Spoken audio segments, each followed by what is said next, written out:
esta mañana, disculpen que este aparatico mío está como yo, a veces se pega y entonces no marca y bueno, yo digo, bueno, ¿qué le pasa a este aparato? Es para tener el control del tiempo. Quisiera hablar de un tema y para eso, sobre este tema, me gustaría por favor que abordáramos la segunda carta del apóstol Pablo a los Corintios en el capítulo 9, versículos 7 al 11. Segunda carta a los Corintios, capítulo 9, versículos 7 al 11. Y la palabra del Señor dice de esta manera. Oiga, puede leerlo en su Biblia, sí, creo que también está en la proyección, José. Pero dice así: cada uno de ellos, como propuso en su corazón, no con tristeza ni por necesidad, porque Dios ama al dador alegre. Y poderoso es Dios para hacer que abunde en ustedes toda gracia, a fin de que, teniendo siempre en todas las cosas lo suficiente, abundéis para toda buena obra. Como está escrito, versículo 9, repartió, dio a los pobres, su justicia permanece para siempre. ¿Cuántos dicen amén? Y el que da semilla al que siembra y pan al que come, proveerá y multiplicará vuestra sementera y aumentará los frutos de vuestra justicia. ¿Para qué? Cada vez que encontramos los para qué en la Biblia tenemos que prestarle mucha atención porque indican un propósito. Para que estéis enriquecidos en todo, para toda liberalidad o generosidad, la cual produce por medio de nosotros acción de gracias a Dios. Señor, agradezco hoy por esta oportunidad y ruego que puedas usar tu palabra hoy para bendecir la vida de tu pueblo. Muchísimas gracias en los méritos de Jesucristo. Amén. El título de este mensaje es el siguiente: la ofrenda, un compromiso y una oportunidad de gratitud a Dios. Otra vez, la ofrenda, un compromiso y una oportunidad de gratitud a Dios. Y el propósito de este mensaje es que podamos mirar que la acción de ofrendar nos permite tener ese compromiso y esa oportunidad de dar en la iglesia local para la obra de Dios. Y la palabra de Dios, mis hermanos, nos anima a los cristianos a ser dadivosos. Hay muchos pasajes en las Escrituras que hablan de esta acción de dar. Nuestra acción de dar o nuestra acción al dar para la obra de Dios es evaluada por el Señor según la actitud con la que nosotros damos.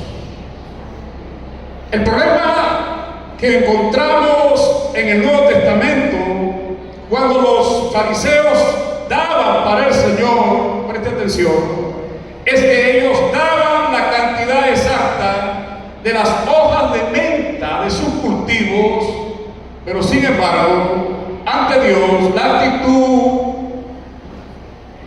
como daban no era adecuada a los ojos del Señor. Les interesaba hacer lo correcto ante los ojos de los hombres, pero habían desechado la justicia y la misericordia. Y por eso el Señor les llama la atención, porque de fondo, el problema es que daban, pero había una falta de amor hacia Dios realmente. Mis hermanos, ¿cuál sería la mejor manera de dar para el Señor? Creo que la mejor manera de dar para el Señor, y lo vamos a mirar ahora un momento en las Escrituras, el pasaje que leímos, es darnos como si nosotros mismos nos entregamos en gratitud directamente al Señor. Otra vez, la mejor manera de darnos es como si nosotros mismos nos entregáramos en gratitud directamente al Señor. Cuando nosotros damos para el Señor, deberíamos hacerlo como un acto sincero y honesto de adoración. ¿Sabe por qué? Porque Cristo es el Señor, porque Cristo es nuestro Salvador. Y todo lo que soy, todo lo que tú eres, se debe a Cristo.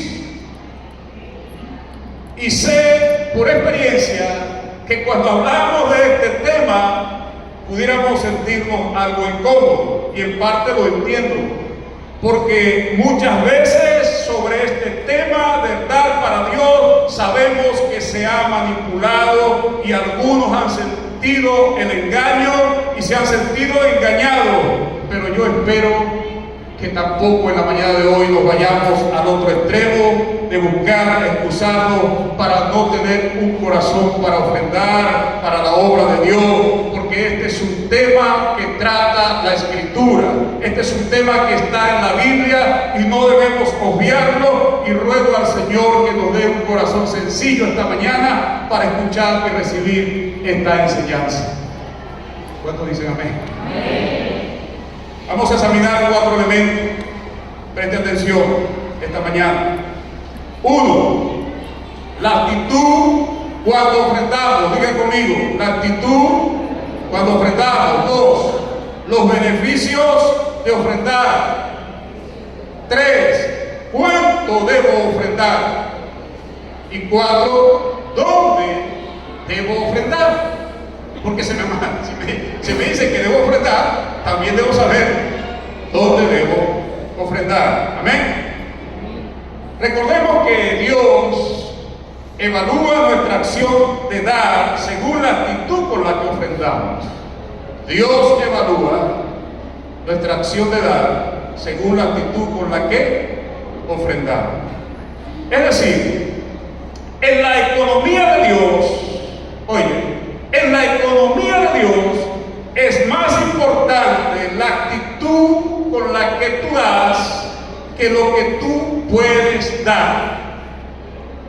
Porque el Señor ve más allá de nosotros y el Señor ve nuestros corazones. Él ve el corazón de quien está dando. Y un ejemplo es el que encontramos en el Nuevo Testamento. ¿Recuerda el caso de la viuda?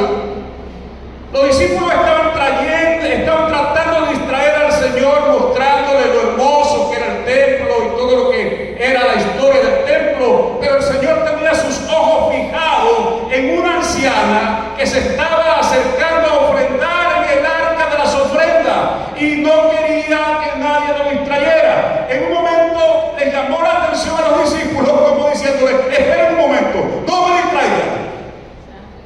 Esa anciana ha dado más que todos los que han dado. ¿Por qué?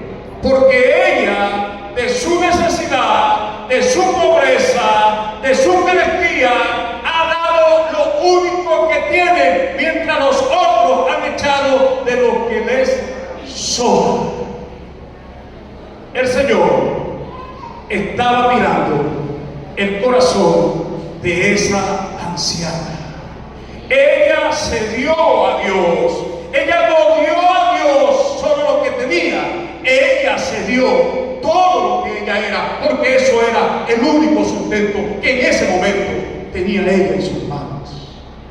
Mi pregunta es: ¿creemos acaso que esa anciana salió de allí y Dios no la amparó? ¿Dios no la sustentó? ¿Dios no la ayudó? ¿Qué nos dicen las Escrituras? No he visto justo desamparado, ni su descendencia que mendigue pan. Amén. Ahora,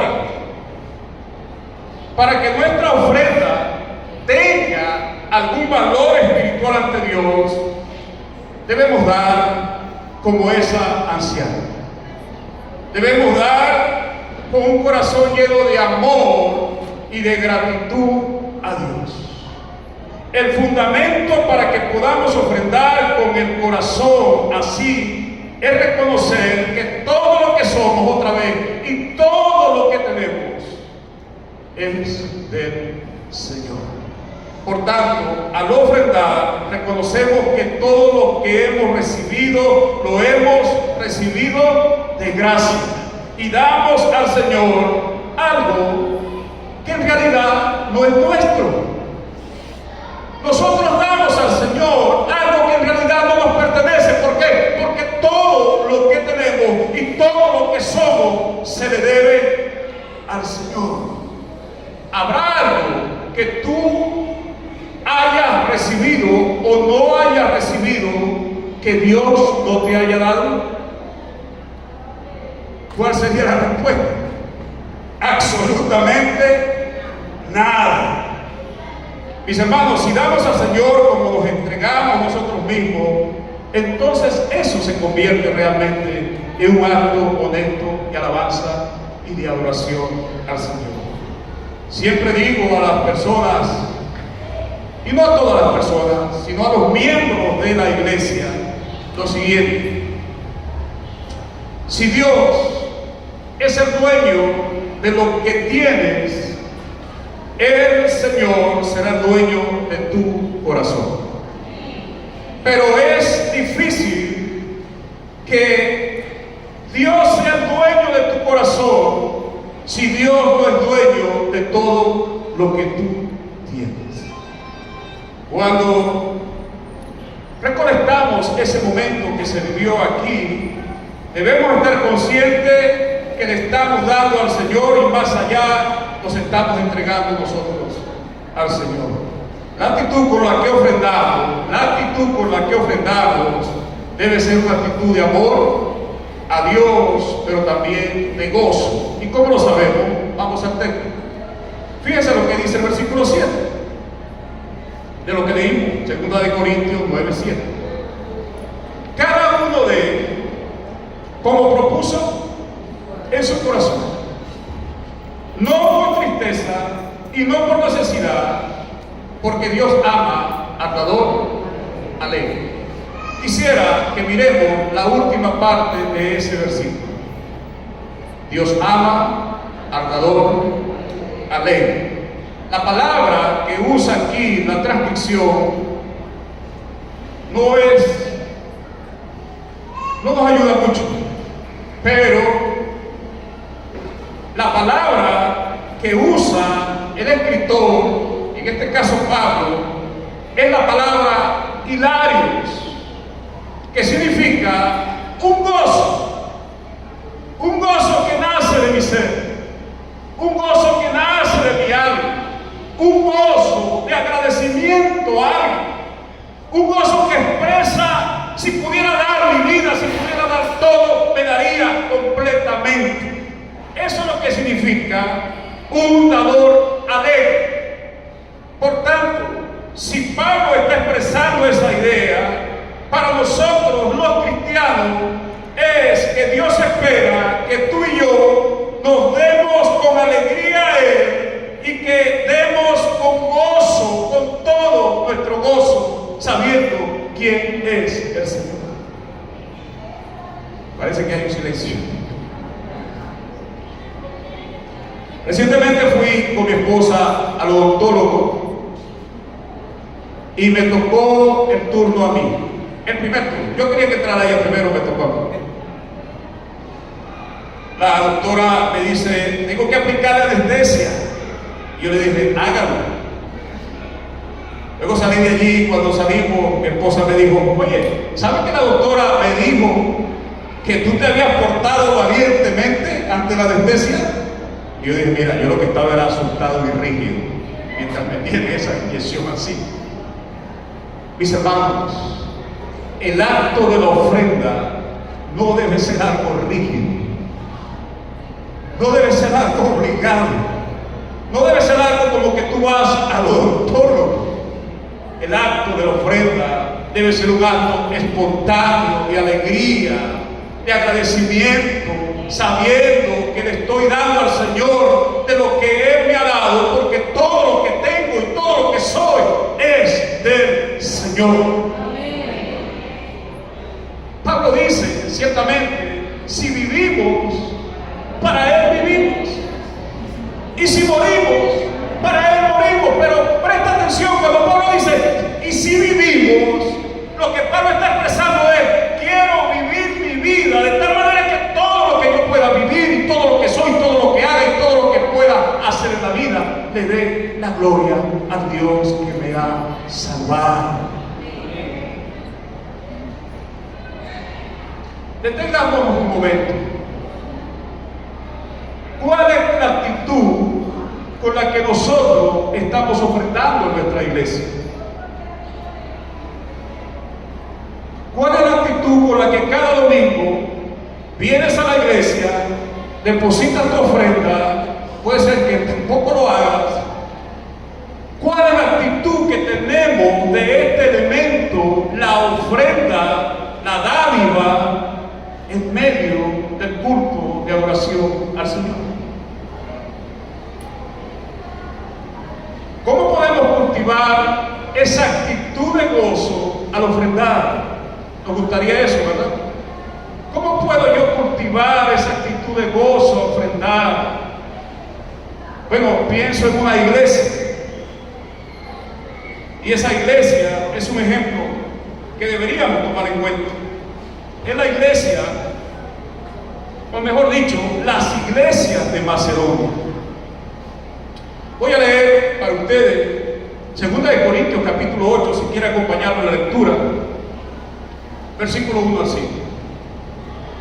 Dice, asimismo, hermanos, os hacemos saber la gracia de Dios que se ha dado a la iglesia, a las iglesias de Macedonia. La gracia de Dios que se les dio a él, que en grande prueba de tribulación, preste atención. Esta es una iglesia que pudo haber dicho, no podemos dar para el Señor. El Señor conoce que no puedo hacer. Pero la Biblia nos dice que en grande prueba de tribulación de las iglesias de Macedonia, la abundancia de su gozo y profunda pobreza abundaron en su generosidad. Eso deberíamos llamarnos la atención a nosotros, porque ofrendar no es porque yo puedo dar para el Señor. Ofrendar es porque estoy agradecido del Señor.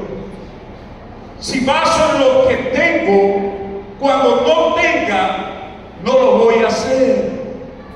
Pero las iglesias de Macedonia nos enseñan que ellos dieron testimonio, que dieron, versículo 3, con agrado, con sus fuerzas y aún, dígalo, más allá de sus fuerzas. Ahora la pregunta es, ¿por qué estas iglesias ofrendaron de esa manera? En pobreza, en necesidad, quizás en enfermedad, en aflicción, en conflicto en los hogares, en carestía, en necesidad, no hay. ¿Por qué ellos ofrendaron así? Nos debería llamar la atención. ¿Por qué lo hicieron? ¿Y dónde está la clave para entenderlo? Fíjese lo que dice el versículo 5. Y no como lo esperábamos. Pablo no esperaba que ellos lo hicieran de esa manera. Pablo sabía que había necesidades. Pero fíjense lo que dice el apóstol Pablo. Y no como lo esperábamos, sino que asimismo, dígalo, se dieron primeramente al Señor. Mis hermanos, aquí está la clave. Ellos se entregaron a Dios mismo. Aquí está. Es entregarnos a Cristo. Solo podemos dar con esa actitud un corazón que agrada al Señor, un corazón que sabe quién es el Señor, un corazón que confía en la provisión del Señor. Como aquella viuda, no quiero que lo olviden. Ahora, número 2, ¿hay beneficios para nosotros al ofrendar? Porque pudiera ser que alguien me esté manipulando, ¿cierto? Pero la pregunta que tenemos que buscar es en la Biblia. No es unos hechos o la experiencia que hemos tenido. Espero que usted no haya tenido una experiencia de esa naturaleza traumática y que por eso usted ha tomado la acción, aunque sea parte de una iglesia, de no dar. Pero miremos los beneficios. Obviamente que cuando nosotros ofrendamos, seguramente hay un avance en la iglesia. Los ministerios son sostenidos. ¿Sabía usted eso? Que los que dedican su vida al evangelio deben ser sostenidos por sus iglesias.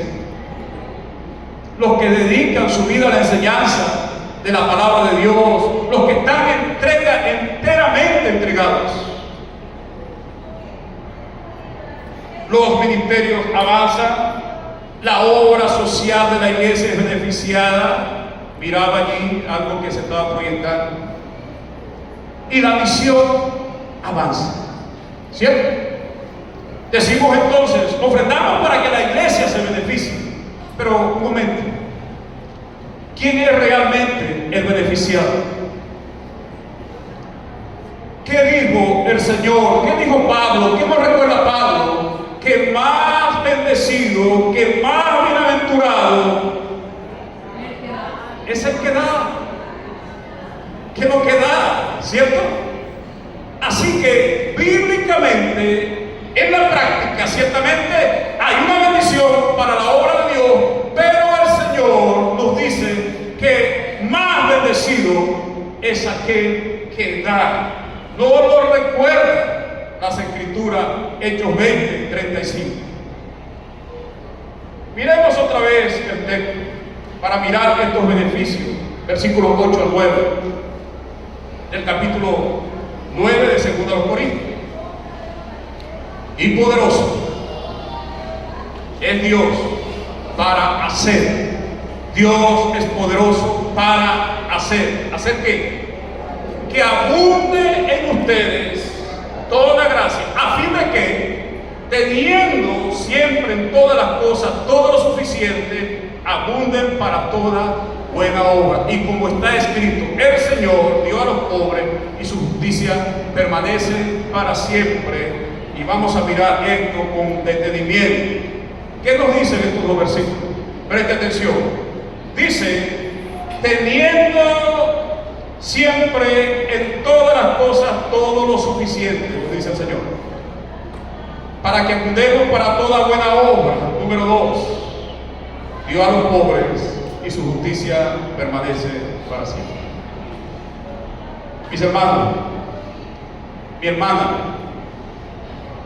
Dios hará que tú abundes en toda gracia.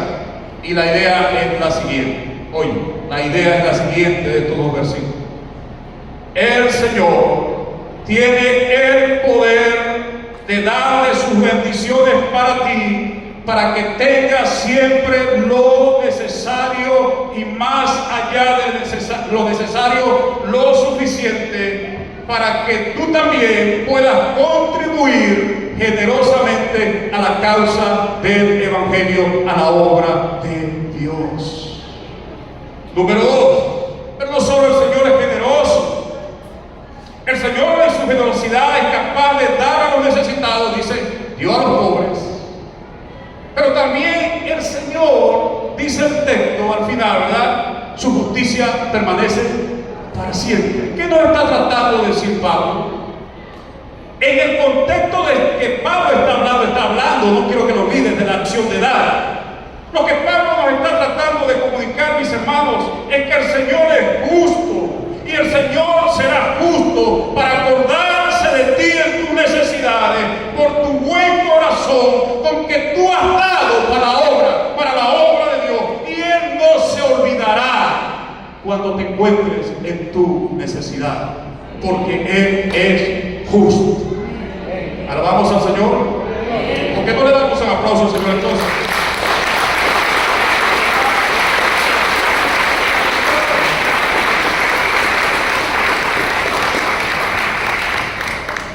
Fíjense en los siguientes versículos, versículos 10 y 11 ahora. Estamos hablando de los beneficios. Dice: y el que da semilla al que siembra y pan al que come, proveerá, multiplicará vuestra sementera y aumentará los frutos de vuestra justicia, para que estéis enriquecidos en todo para toda generosidad o liberalidad, como dijimos, la cual produce por medio de nosotros acción de gracias a Dios. Quiero que miren 4 cosas que aparecen en esos versículos 10 y 11. 4 beneficios. Número 1, nuestra acción de dar con la actitud honesta, con la actitud de un corazón que se entrega a Dios, no buscando en la ofrenda como hacen algunos, un negocio, como negociando con Dios, voy a dar para Dios para que Él me dé. No, no es así. No estamos hablando de eso. Estamos hablando de un corazón que se entrega con toda la disposición porque reconoce al Señor. El Señor devolverá, número 1, con creces al dador alegre. Número 1, el Señor te devolverá con creces al dador alegre. ¿Cómo lo sabemos? Dice: proveerá y multiplicará vuestra sementera y aumentará el fruto de vuestra justicia. Segundo, número 2, Dios devolverá con creces al dador alegre, pero también lo hace para que este dador supla sus necesidades. ¿Cómo lo sabemos? Dice: para que estéis enriquecidos en todo.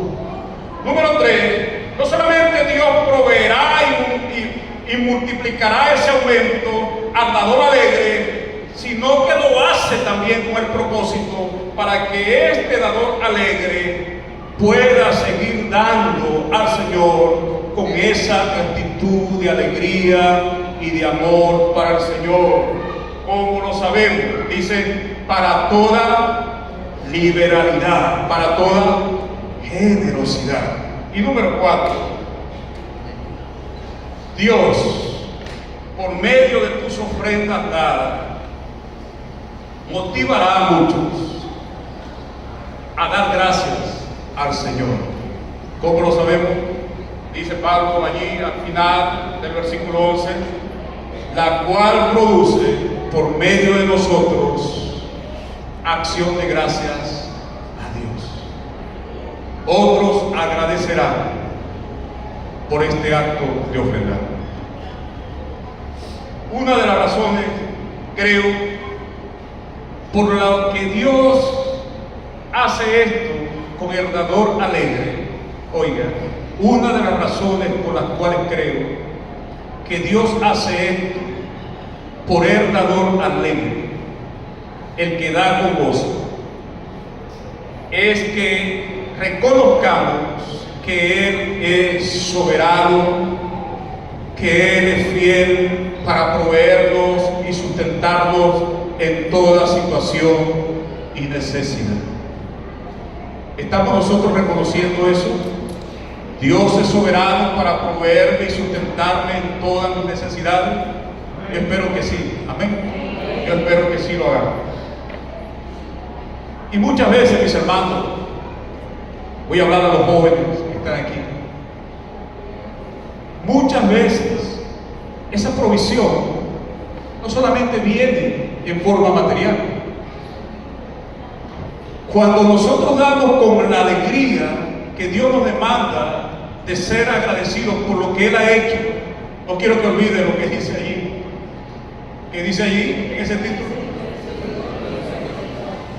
Jóvenes, cuando tú das con esa alegría, reconociendo la soberanía de Dios en provisión, en multiplicación, el Señor abrirá las oportunidades de esas que has estado esperando.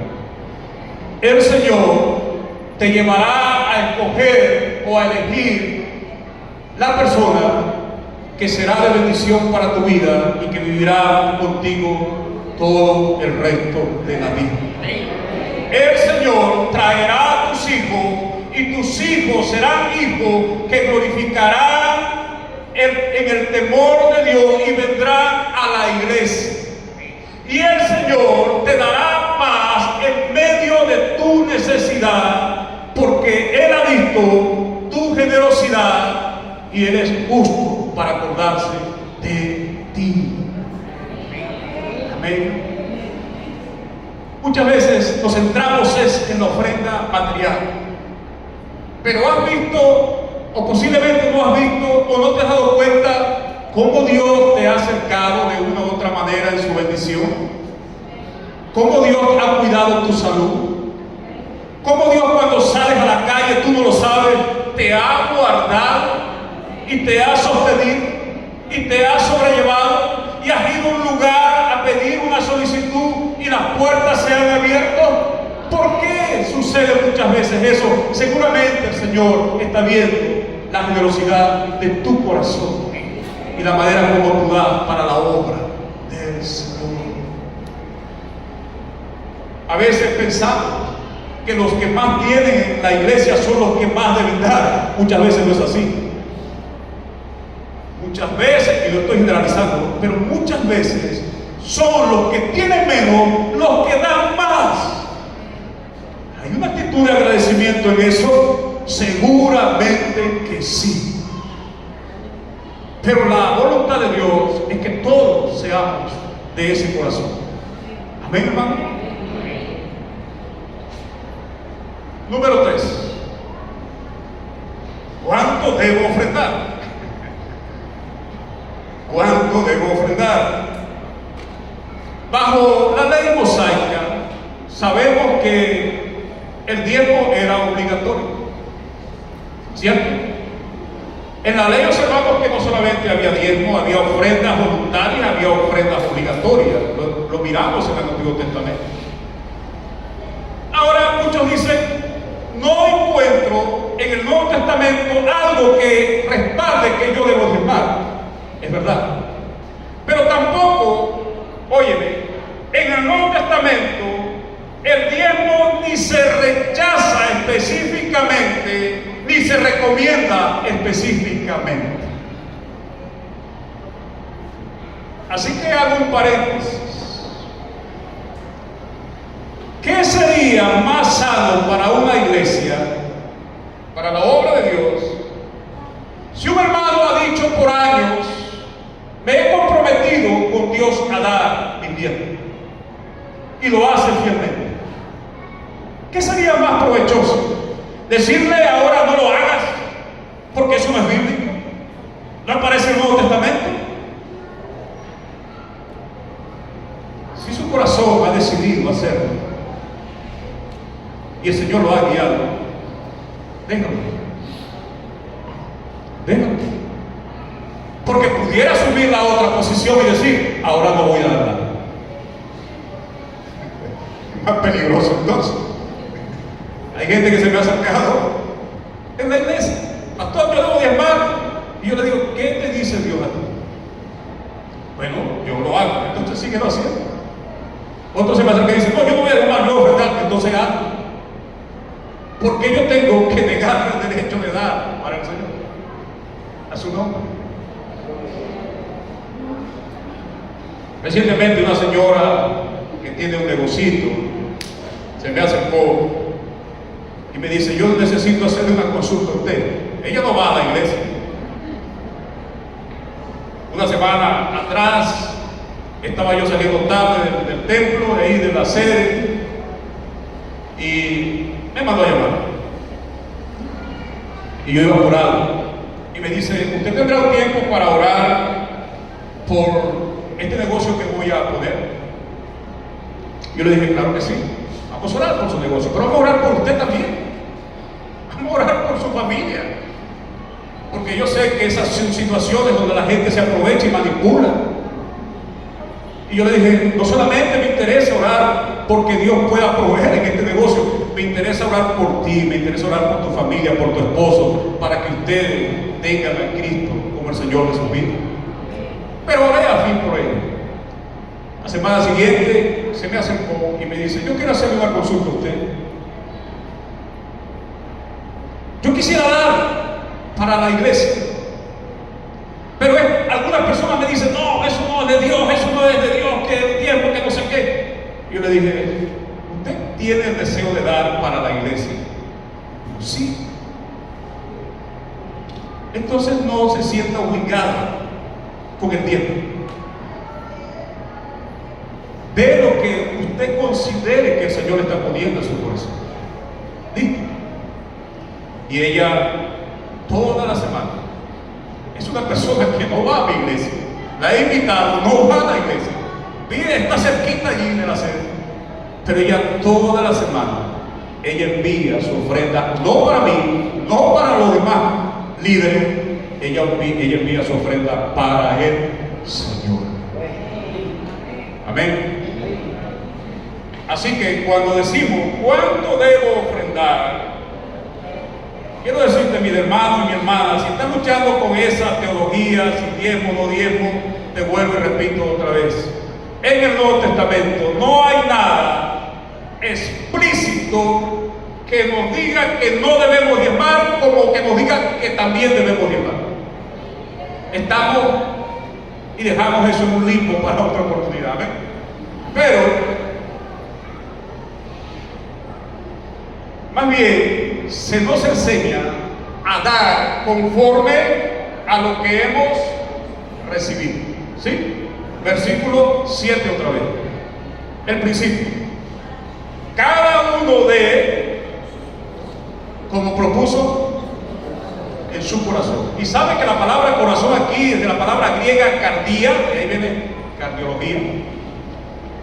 Y los griegos entendieron esto mucho más que nosotros. En el pensamiento de los cristianos griegos, o de los griegos cristianos, como se quiera decir, ellos entendieron este asunto mucho mejor que nosotros. Porque para los griegos el corazón lo era todo. Era el alma, era la vida, era la mente, eran los sentimientos. Así que cuando Pablo les dice a ellos, cada uno de ustedes dé conforme a su corazón, lo que Pablo en realidad le estaba diciendo es, cada uno entréguese a Dios con todo. Porque algunos han traído este pasaje para decir, bueno, esto fue lo que Dios puso en mi corazón.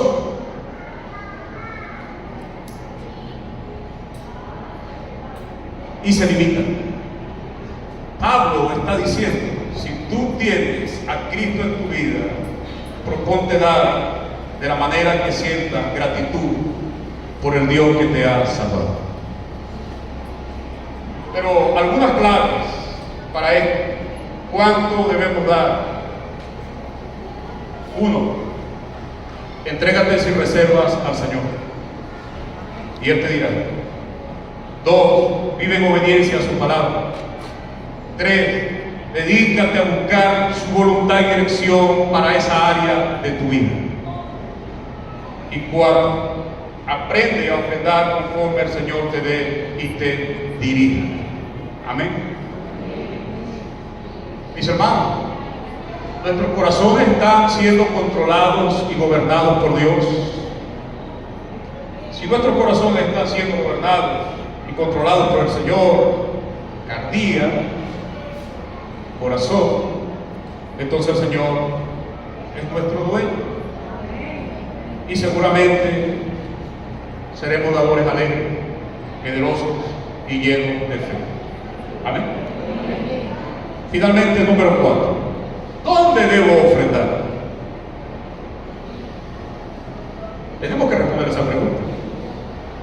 Alguien se me acercó y me dijo, mire, yo envío un dinero para tal parte, yo envío esto para otra parte, así es que yo ofrendo. Y yo le dije, ¿usted realmente es cristiano? Es decir, Cristo es tu Señor, tu Salvador, sí. ¿Te estás congregando en alguna iglesia local? Sí. Entonces, es una cuestión que tenemos que clarificar en la mañana de hoy, aunque creamos que tenemos la respuesta. Porque si yo pregunto, ¿dónde crees tú que debes ofrendar? Seguramente la respuesta para muchos es obvia. Bueno, debo ofrendar en mi iglesia. Pero para otros seguramente no es tan así.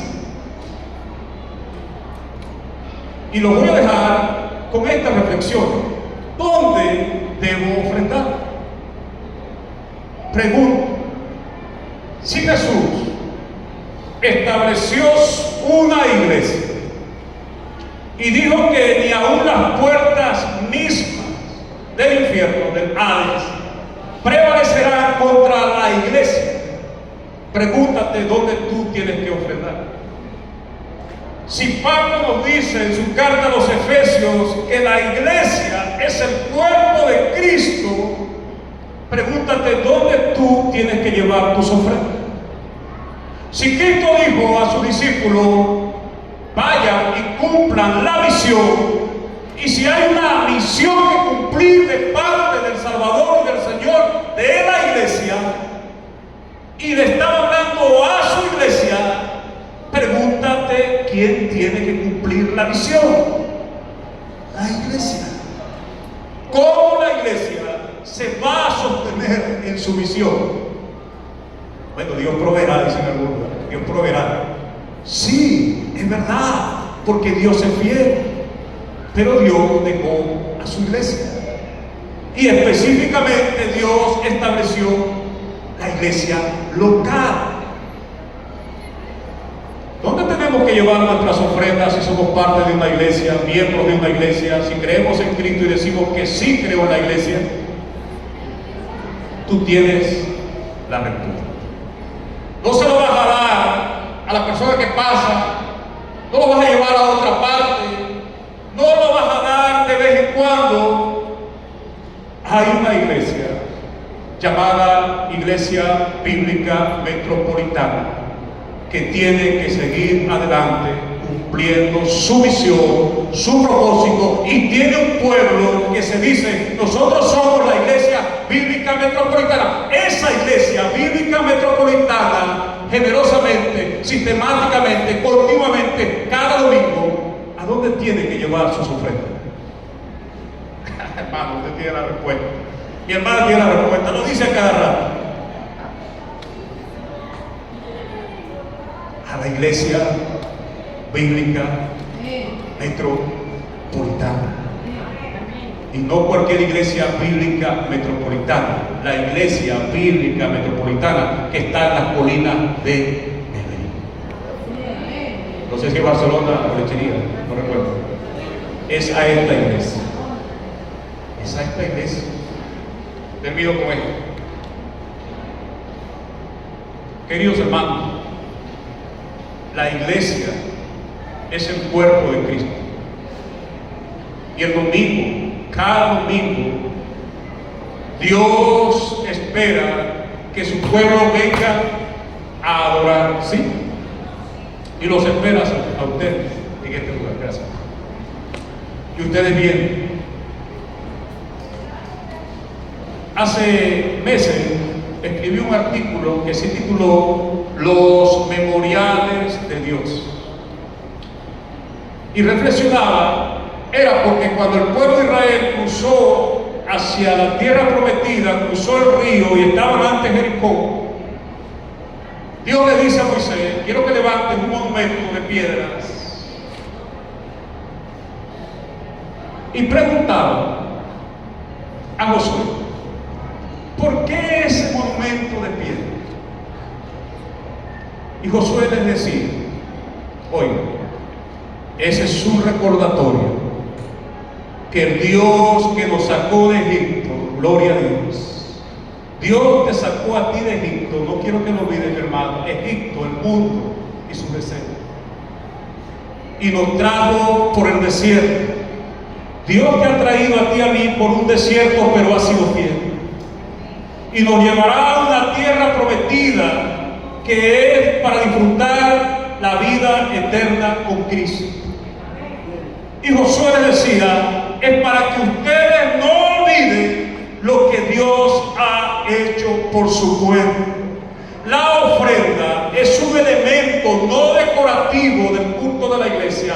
La ofrenda es un elemento, un memorial que te hace recordar a ti, óyeme, que Dios ha sido fiel contigo. Y de la manera que Dios ha sido fiel contigo, Él espera que no te olvides de dar gloria a Él y agradecer por lo que Él ha hecho y por lo que Él te ha dado cada domingo que vienes al servicio de tu iglesia.